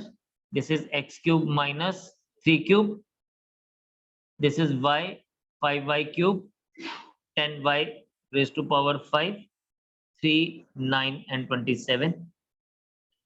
इसको हम आगे इस तरह से लिख सकते हैं, हमारा x minus 3 as it is रहेगा, बट ये x square minus 3 square can be written as x minus 3 into x plus 3 and हमारे पास next will be written as x minus 3 basic identity a cube minus b cube की, तो a cube minus b cube is a minus b into x square plus 3x plus 9 और बाकी के terms as it is रहेंगी 5y 5y cube 10y raise to power 5 and 3 9 27। तो ये हमारे पास we could see that we can take this x minus 3 common out and बाकी का जो भी हमारे पास बच रहा है we need not to worry about that. तो ये हमारे पास one of the factor will be x minus 3। So this is one of the factor. Yes, A part is the right answer for us. तो हम लोगों को वही देखना है कि कॉमन हम लोग क्या निकाल सकते हैं। मेन हमारी जो कंसंट्रेशन रहती है वो हमेशा रहती है कि हम लोग किसी भी रो या किसी भी कॉलम से हम कॉमन क्या निकाल सकते हैं। तो यहाँ पे जो कॉमन निकल रहा था तो it means it made it a consider as a factor for this. Let us move on to the next one. एक बहुत पुराना क्वेश्चन है 2014 का, लेकिन यस इंपॉर्टेंट है, इसीलिए आप लोगों के साथ ये डिस्कस हो रहा है। तो ये एक बार हम लोग खुद से देख लेते हैं। हमारे पास नेचुरल लॉग दिया गया है a1 a2 a3 a4 a5 a6 a7 a8 and a9। Main important thing जो यहाँ पर है वो ये है कि हमारे पास ये जो है this is always is in AP, ये हमारे पास एपी में दिया गया है, सॉरी जीपी में दिया गया है, ठीक है। और अगर ये जीपी में दिया गया है तो हम लोग इसको ही ध्यान में रख के चलेंगे। तो देखते क्या है हमारे पास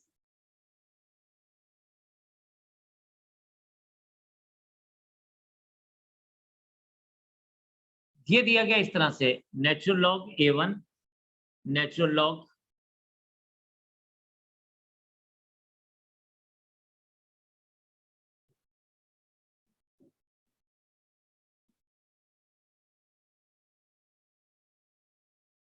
a2 natural log a3,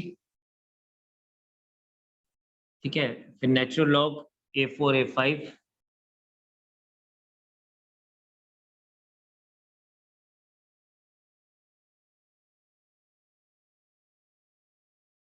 a8 and a9,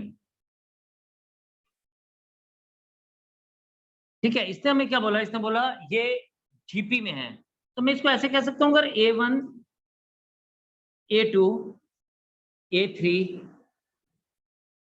are in GP, तो can I take it like कि a2 whole square is equals to a1 into a3? Can I do it? I can also write it similarly. I can also write it as अगर 4 5 6 है तो I can write it as a5 square is equals to a4 into a6, and I can also write a7 square a8 square sorry is equals to a7 into a9, right? आपने कुछ खास नहीं करना, आपने इधर से you just take it as c1 is equals to c1 plus c2 plus c3. This becomes a1 plus natural log a2 plus natural log a3, natural log a4 plus a5 and a6, natural log a7, natural log a8, natural log a9। बाकियों से आपको कुछ लेना देना नहीं है अभी फिलहाल। The next is you can take this as log a plus log b plus log c is log a into b into c. So this is a1 into a2 into a3। यहीं पर ही सारी कहानी खत्म हो जाएगी। A4 into A5 into A6, A7 into A8 into A9, and ये हमारे पास क्या देगा, natural log A2, natural log A5 and natural log A8। ठीक, हमें पता लगा कि अगर A1 into A3, अगर A1 A2 A3 की बात हो रही है, इफ यू सी हियर, तो आपके पास क्या बन जाएगा, दिस थिंग, ये A1 into A2 into A3। A1 into A3 हमारे पास क्या है, वो हम लोगों ने ऑलरेडी देख लिया हुआ है, दैट इज A2 का square, means this whole of the thing could be written as natural log A2 का cube, natural log A2, natural log A5 का क्यूब, नेचुरल लॉग A8 का cube, natural log A5, natural log A8, and last वाला column हमें जरूरत नहीं है, ठीक है, लास्ट वाले कॉलम में हमें कुछ लेना देना नहीं है उसके साथ। आपके पास जब दो कॉलम्स सेम हो तो वो जीरो बनते हैं, ये आपको पता ही है कि whenever two rows and two columns of a determinant are same then their value is zero। अगर वो दो कॉलम्स प्रोपोर्शनल भी हैं तो भी वो जीरो हो जाएगा। ये becomes 3 times log natural log of A2, 3 times natural log of A5, 3 times natural log of A8, तो ये प्रोपोर्शनल हो जाएंगे, और जब ये प्रोपोर्शनल हो जाएंगे तो my answer will B zero. यानी ये आपके पास ये बन जाएगा 3 natural log A2, natural log A2 and natural log A3, फिर 3 times natural log A5, natural log A5 and natural log A6, फिर ये 3 times natural log A8, natural log A8 और natural log A8। ये दोनों में से ये जो हमारा, if you see here,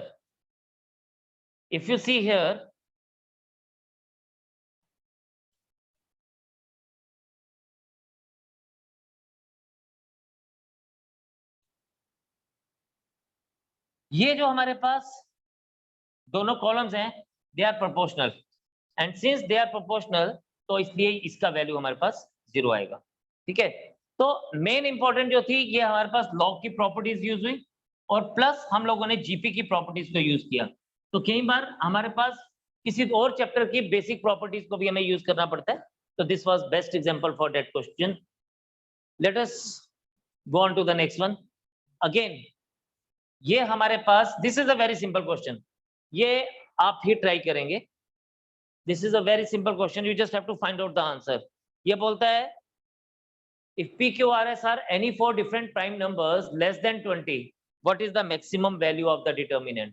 मैं आपको एक सिंपल सी बात जरूर बता देता हूं कि मैक्सिमम वैल्यू फाइंड आउट करने के लिए आपने द ग्रेटेस्ट प्राइम नंबर लेने हैं अप टू 20 और दो स्मॉलेस्ट प्राइम नंबर लेने हैं अप टू 20, तो आप उनको यूज करेंगे तो you will be able to get the answer.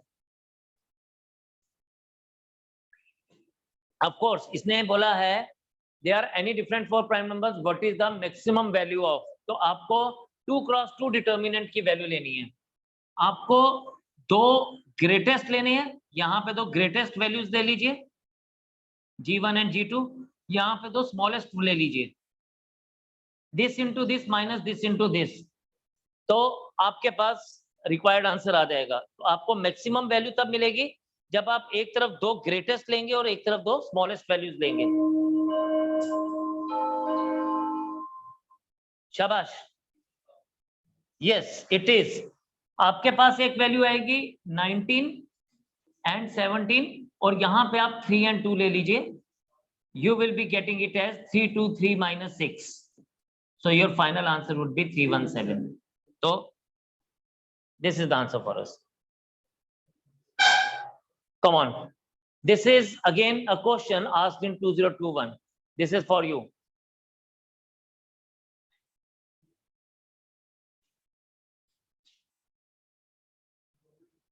थोड़ा सा टाइम ज्यादा कर देते हैं, चले 80 seconds for you। Write it on your notebook, see the question, and you will be able to find it out. Shabash.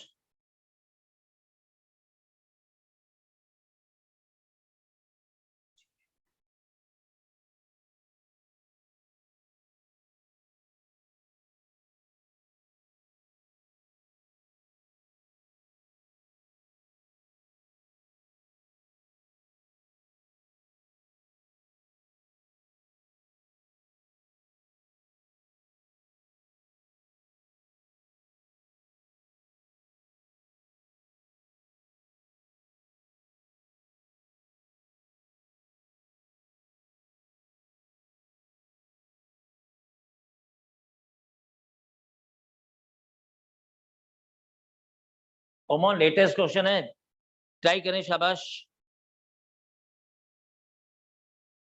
मेरे हिसाब से ये आना चाहिए, आप चेक करें कि क्या आएगा।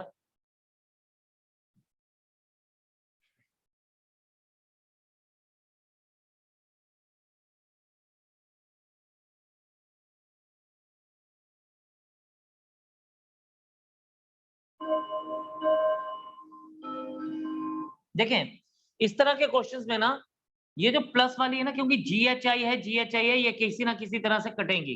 कैसे कटेंगे अभी हम देखेंगे। और दूसरी बात क्या है कि ये जो 4 4 3 3 3 कॉमन है, ये भी कॉमन बाहर आ जाएगा, तो हमारे पास बनेगा DEF ABC GHI, राइट। चलें देखते हैं इसको। मैंने ऐसे बिना मतलब मैंने सॉल्व नहीं किया, लेकिन कैसे आंसर फाइंड आउट किया, लेट अस सी दैट। यहाँ पे हमारे पास क्या है, we have been given here 3D 3E 3F plus plus plus 5G 5H 5I 4A 4B 4C plus 7G 7H 7I 6G 6H 6I. First of all, take this 6 common. 6 common from C3.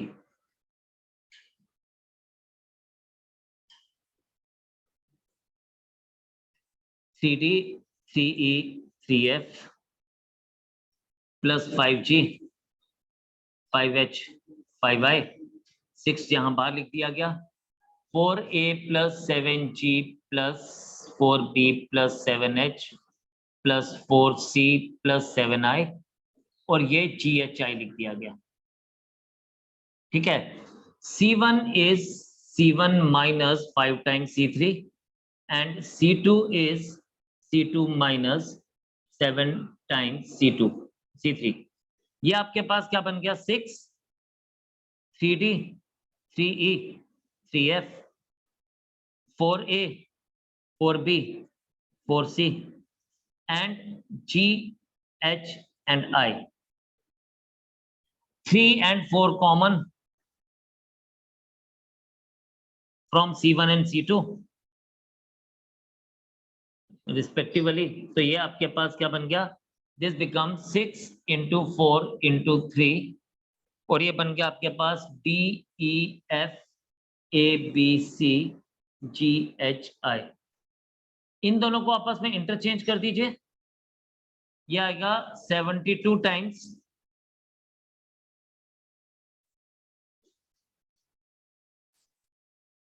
This is minus 72 times A B C D E F GHI।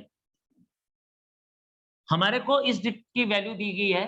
अगर मैं इसको interchange कर दूं रोज और column को, मतलब इसका क्या ले लूं, ट्रांसपोज ले लूं, तो value of determinant remain same, that is why it becomes minus 72 times delta. तो D part is the answer for us.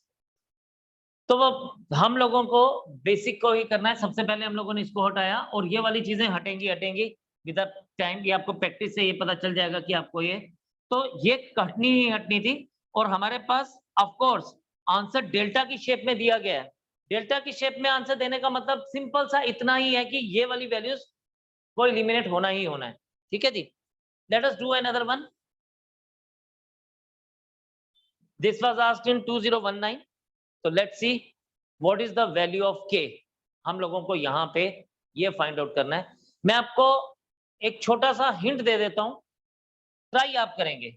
The hint is only कि आप इस केस में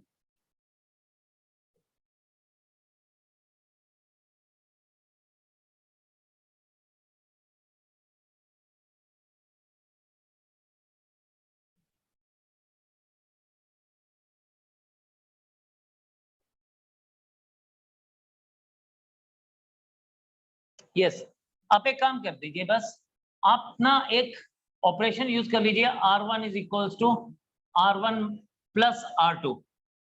बस आप ये ऑपरेशन यूज कर लीजिए and then you just find out the answer. Your time starts now. करिए, शाबाश। This is a very simple thing. आपको R1 is equals to R1 plus R2 use करना है। You just have to find out the answer for K, value of K। जल्दी से करें जरा, शाबाश। मुझे आंसर निकाल के बताएं कि डिटर्मिनेंट का वैल्यू क्या होगा।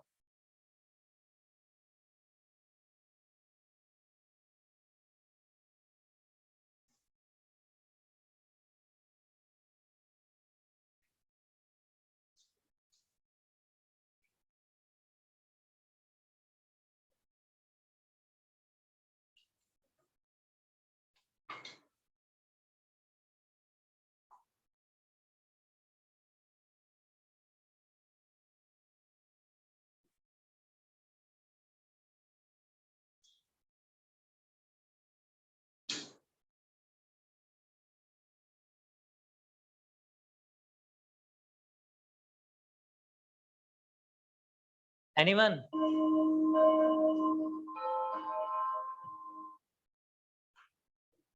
Let's see. मैंने आपको बोला R1 is equals to R1 plus R2 लेना है, तो I can write this thing as A minus A हो जाएगा 0, दिस इज अगेन 0, ये और ये 0 हो जाएगा, यहाँ पे -2C आ जाएगा, राइट। इसको आप एज इट इज रहने दीजिए, minus A and B and minus B. और ये आपके पास जो भी है इसकी हमें जरूरत भी नहीं पड़ेगी, बिकॉज हमें एक्सपेंड करना है। तो आप इसको अगर एक्सपेंड करते हैं बाई R1,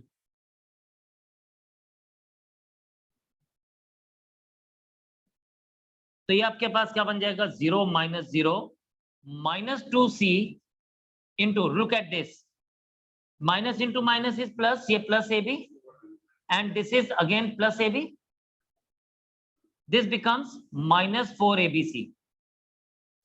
अब सुनिए, ये वैल्यू हमारे पास इसकी क्या आ गई, -4ABC, और ये -K टाइम्स ABC है, इसकी टोटल वैल्यू 0 आ रही है।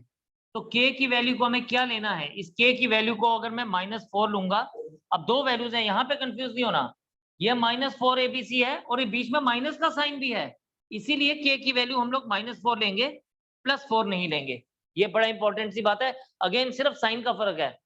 तो answer will be K will be equals to -4, this is the answer for us. ठीक है, तो ये लेटेस्ट क्वेश्चन है हमारा, ठीक। आप इसको देख सकते हैं कि व्हाट इज दिस। ये हमारे पास दिया गया 111 PQR और ये है 111 QRP। ठीक है, तो आपके पास ये पूछ रहा है कि बताइए दोनों का सम क्या आएगा, what is the sum for this. ठीक है, ट्राई दिस अगेन, शाबाश। ये तो लेटेस्ट इसी 2022 का पेपर का क्वेश्चन है।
चलिए देखिए यहाँ पे ये हमारे पास है डेल्टा 1 तो हमारे पास है, हम डेल्टा 2 को फोकस करते हैं। डेल्टा 2 हमारे पास है 1 1 1 QRP एंड RPQ। अगर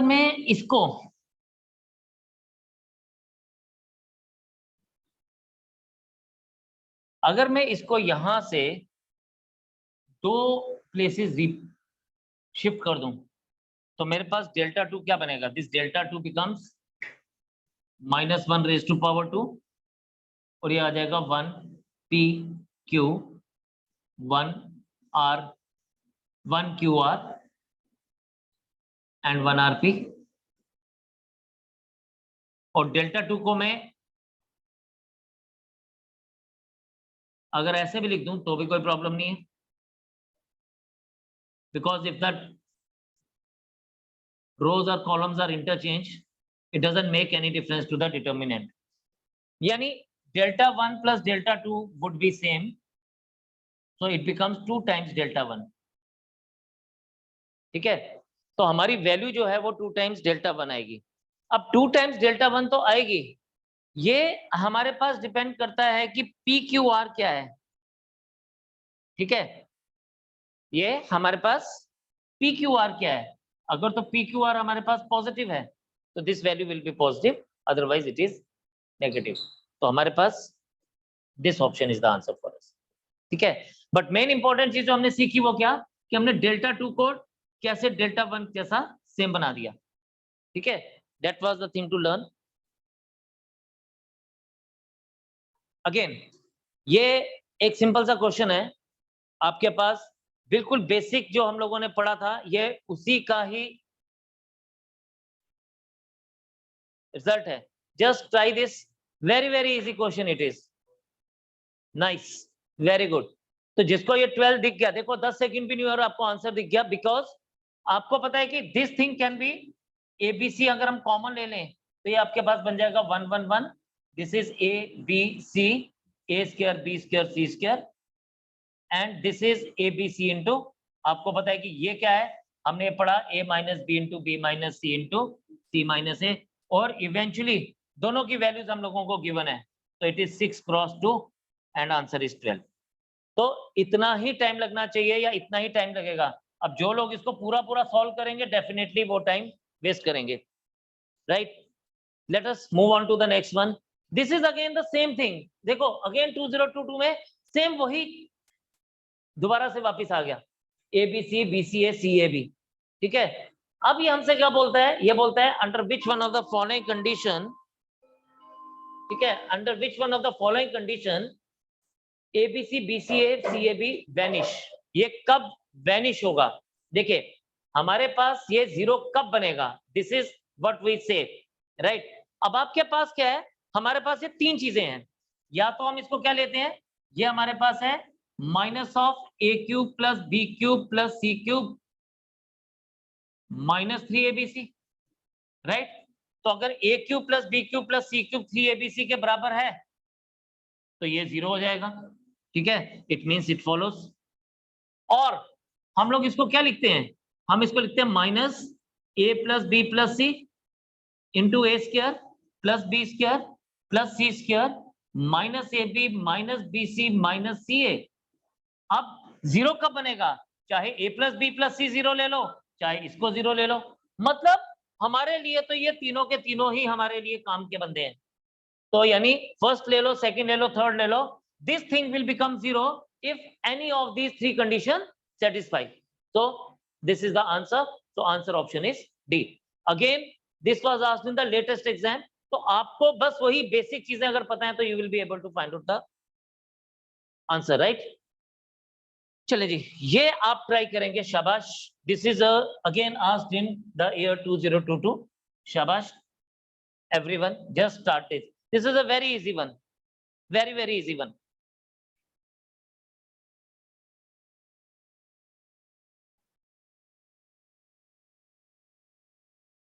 सिंगुलर का मतलब क्या हुआ, डिटर्मिनेंट वैल्यू जीरो होनी चाहिए। तो आपको मैं एक छोटा सा पहले बता देता हूं, you just take this C1 is equals to C1 minus C2 ले लो, शाबाश, बस इतना सा काम कर दो, you should get your answer.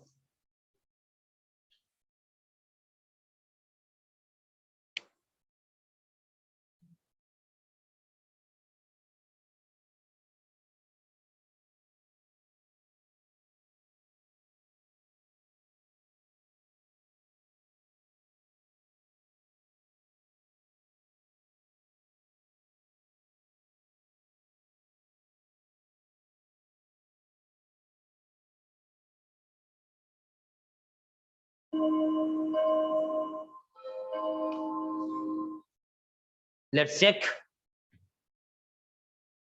मैंने आपको बताया कि C1 is equals to C1 minus C2। अगर आप इसको देखेंगे, this becomes 2 cos theta minus 2 cos theta यानी 0। ये आ जाएगा 1 minus 2 sine square theta, look at this, minus 2 cos square theta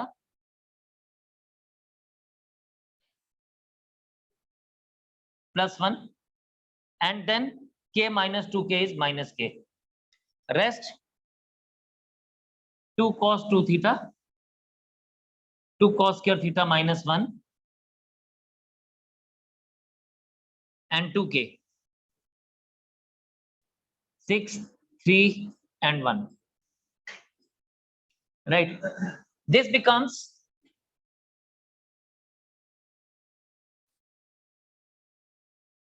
0. ये आपके पास क्या बन जाएगा, 1 plus 1 is 2, 2 minus 2 sin square theta plus cos square theta, और ये हमारे पास क्या आ जाएगा, माइनस के, this is 2 cos 2 theta, this is 2 cos square theta minus 1, तो ये भी cos 2 थीटा ही है, and this is 6, 3, 2k and 1। Right, आप यहां पे देखें, ये हमारे पास क्या है, sine square theta plus cos square theta is 1, this is 0, 2 minus 2 minus के, ये आपके पास क्या बन गया, 2 cos 2 theta, this is cos 2 theta, this is 6, 3, 2k and 1. You take these two common from the what? You take these two common from R1. तो ये आपके पास क्या बन जाएगा, this will become, yes, 0 cos 2 theta 3, फिर 0 cos 2 theta 3 और minus के 2k एंड 1।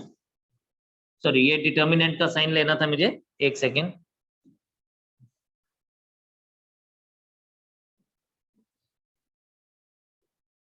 दिस बिकम्स 0, ठीक है। इसका मतलब क्या हुआ, k की वैल्यू का तो कोई मतलब ही नहीं बन जाता, k की वैल्यू का कुछ मतलब नहीं है, मतलब ये तो बिना k की वैल्यू के ही 0 आ रहा है, राइट। तो k should have any real value, k की कोई भी real value is the answer for us. So कई बार ये कंफ्यूजन है, कई लोग 0 बोलेंगे तो वो गलत हो जाएगा। k will be having what, any real value, क्योंकि k का कोई मतलब ही नहीं है, यहाँ पे k को कुछ भी दे दो चलेगा, k बेचारा, उसके साथ कोई नखरे नहीं है, वो कुछ भी दे दो उस बेचारे को। चले जी, the next is, this is again, हमारे पास बात करते हैं सिस्टम ऑफ इक्वेशंस की, और सिस्टम ऑफ इक्वेशंस में ये पूछ रहा है कि क्या ये कंसिस्टेंट है, कंसिस्टेंट विद यूनिक सॉल्यूशन है, consistent with many infinitely many solution है, या is that solution lying with long x axis in 3 dimensional space. Let us check that. हमारे को सिर्फ क्या चेक करना है, डेल्टा चेक करना है, you just have to check delta for this. अगर डेल्टा हमारा पास, देखिए यहाँ पे ये है हमारे पास 2, 3, 5, then 1, 2, 3, 1 minus 2 minus 3 and minus 3, 2 minus 1.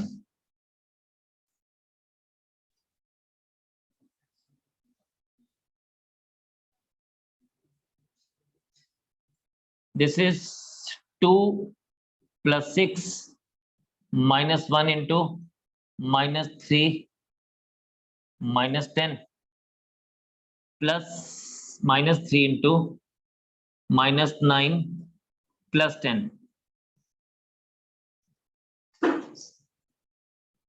ये आपके पास आ गया 2 into 8 -1 into -13 -3 into 1। This becomes 16 plus 13 minus 3. This is 26, which is not equal to 0. So it will be having unique solution. Is a consistent with unique solution. This is the answer. तो आपको इस case में सिर्फ delta ही find out करना है consistency को find out करने के लिए। तो it was very very simple. इसमें तो हमें we don't have to do anything. This is another conceptual question. ये 2019 में पूछा गया, ठीक है। आपसे बोलता है let matrix B the adjoint of square matrix A, ठीक है। मतलब B is equals to adjoint of A, और ये बोलता है I B the identity matrix of same order as A if K is the determinant of the matrix A, यानी इसने बोला determinant of A is equals to K, then what is the A into B. ये a into B की वैल्यू पूछ रहा है, मतलब a into adjoint of a का वैल्यू पूछ रहा है। क्या होता है जी a into adjoint of a, that is determinant of a into i। Determinant of a is, so it is ki, तो ki इज द आंसर, यानी b part is the answer. तो क्वेश्चन को थोड़ा सा घुमा फिरा के बोला गया, लेकिन है वही कंसेप्ट है जिसकी हम लोग लेके चलते हैं, जिसको हम लोग आगे बात करते हैं, ठीक है। So another one, let us do this. This is given to us as p plus q plus r is equals to a plus b plus c equals to 0. आपको ये बताना है कि इस डिटर्मिनेंट की वैल्यू क्या होगी, ठीक है। तो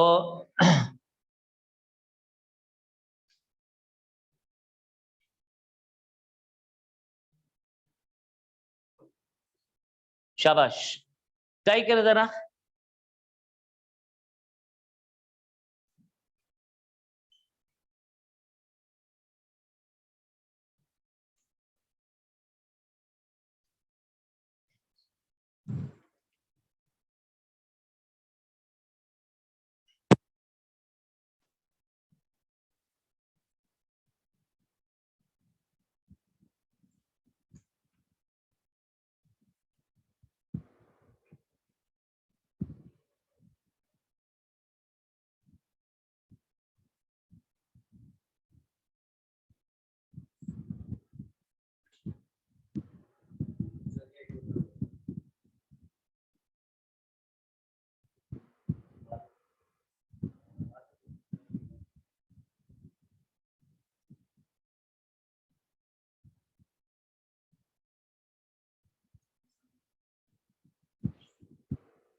देखें, एक बात तो सही है कि यहाँ पे answer would B 0 because generally again, लेकिन ये गेस वर्क है, परफेक्टली नहीं है।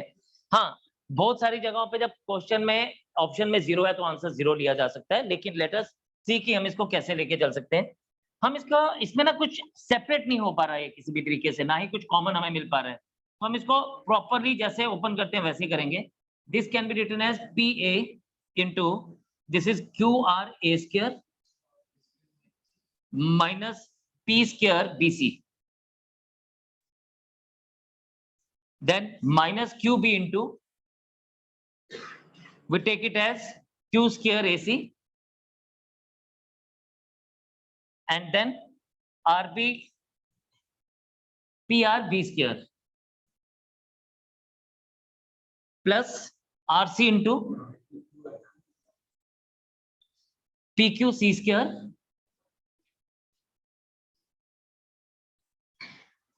एंड हमारे पास क्या आ जाएगा minus R² AB, right. We just write it as PQR A³ minus P³ ABC minus Q³ ABC plus PQR B³ plus PQR C³ minus R³ ABC। We can take, ये जो PQR है common लिया जा सकता है, तो PQR अगर मैं कॉमन लेता हूं तो मुझे मिलता है A³ plus B³ plus C³। किस किस को मैंने लिया, PQR, देन इसको और देन इसको।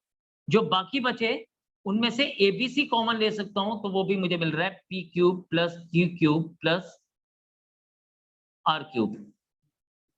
नो, आपके पास क्वेश्चन में दिया गया है PQR is equals to A plus B plus C equals to 0। तो हमें पता है if A plus B plus C equals to 0, then AQ plus BQ plus C³ is equals to 3ABC।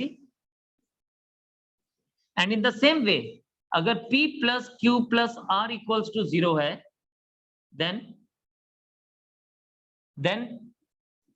PQ plus Q³ plus R³ is equals to 3PQR। बस आपने इसकी जगह 3ABC लगा दीजिए, इसकी जगह 3PQR लगा देंगे, तो ये हमारे पास क्या बन जाएगा 3ABC PQR minus 3ABC PQR। So my answer would B 0। तो ये हमारे पास आंसर यहाँ पे फॉलो होगा। तो कहने का मतलब यही है कि कई बार हम लोगों को इस तरह से नहीं दिया जाता, तो we can go on with the things further. With this, we are at the end of the session. Jai Hind to all of you. And yes, good luck to all of you, because, and thank you. So with this, we are at the end of another session of revision. So determinant finish हुआ इस बार। Next time हम लोग कोई एक नया topic लेके चलेंगे और कोशिश करेंगे उसको फिनिश करने के लिए।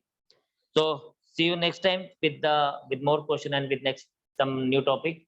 All the best to you. God bless you all and Jai Hind.